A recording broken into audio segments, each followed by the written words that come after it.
Robert Lee, the physics G. Robert Lee, the physics G. Robert Lee, the physics G.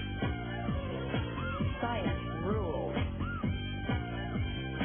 Robert Lee, the physics G. Inertia is a property of matter. T minus 7 seconds. Robert Lee, the physics G. What is matter? Matter is anything that contains mass and space. Matter can be subdivided into atoms. Atoms can be subdivided into protons, electrons, and neutrons. Now, you probably didn't know that protons and electrons and neutrons can be further subdivided into quarks. Now, we'll get to this a little bit later because this is quite a complicated subject. So let's suppose that this apple right here is matter. How does matter move? Matter moves by a force. Suppose right here, my palm is a force, and I smack this apple. This apple will now move in this direction. Remember that a force is an acceleration on a mass. Now, let's suppose this example right over here. We have the palm of my hand, which I will be using as a force. This stick right here will be matter. Now, before we begin, let me put on my safety glasses. Alright, now we are going to strike the stick, and we're going to exert a force on that stick. And the stick did not break because the force was not strong enough to overcome that matter, but it was a good try. To further emphasize my point on forces and matter, let's consider this example. This is Buggy. Buggy says hi. This is Buggy when a force comes by. There are many different types of forces we observe in nature. Gravity, electricity, what's making this light bulb light up. Magnetism, when we have two magnets that are attracted to each other. Did I already say gravity? Tension, which is the, right here. If we take this string and we pull down on it, we are creating tension on that string right there. And then earlier, in our earlier demonstration, when I struck that stick like that, the force that kept me from breaking that stick was the normal force that exerted back on my palm. Now, if you remember, for every force, there's an equal and opposite force. So the normal force, most of the time, is the force that provides that equal and opposite force. Now, gravity is probably the most familiar force that you know out of the four fundamental forces that are known in the universe. Now, as you probably know, gravity is the attraction between two objects of mass. Now, if you go to the demonstration we have set up over here, you'll probably see what happens when two objects of mass are attracted. Now, right here in this demonstration, this blanket serves as the space-time continuum. Now, the space-time continuum is a four-dimensional blanket that is spread out for the entire universe. Now, we probably know that there are three dimensions that we can see. We see 3D dimensions everywhere in our universe.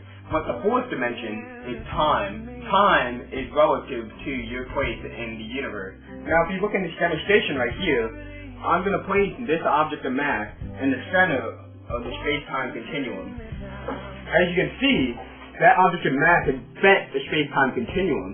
This is what Einstein predicted in his theory of general relativity. An object of mass, when placed in a space-time continuum, bends that blanket. Now, when an object of a smaller mass is placed in that space-time continuum, it slides down the hill and is attracted to the object of larger mass. When Sir Isaac Newton first discovered the force of gravity, he happened to be sitting under an apple tree. The apple came loose from the tree and fell down and hit the ground. Right at that instant, Newton knew there had to be some force pulling objects to the center of the earth. Now, if you look at this demonstration right here, I am going to recreate Newton's experiment. I'm taking this apple right here, and I'm going to let the force of gravity accelerate this mass downward.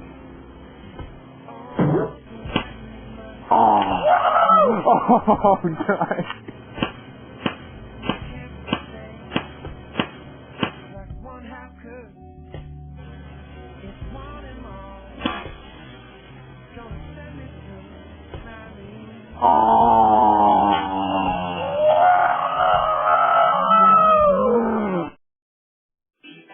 In 1868, James Clerk Maxwell figured out that the forces of magnetism and electricity are the one and same.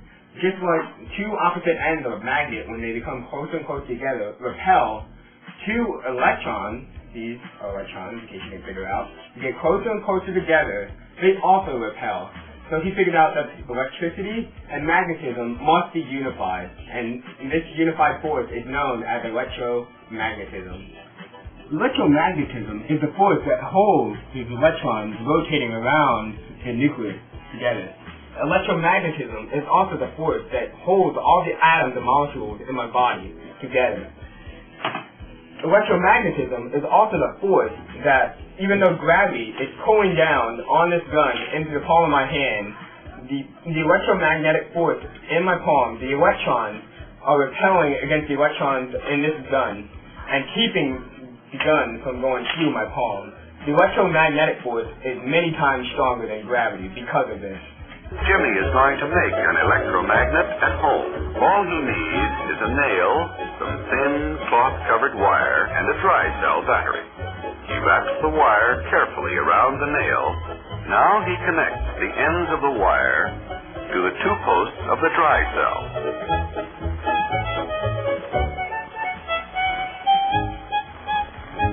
Then he touches the nail to the clip. They hang on in bunches. Jimmy has made an electromagnet. The two forces we have talked about thus far, gravity and electromagnetism, explain everything that we see or feel in our universe. But when we look inside the individual atom, we know that there must be other forces in play in our universe. When we look inside the nucleus, we have two subatomic particles. We have the neutron and the proton. Now when two protons get very close together, like so, the electromagnetic force wants to drive them apart. But of course we know that's not what happens. So therefore there must be some force that happens inside the neutron that keeps those protons together like so, and overcomes the electromagnetic force.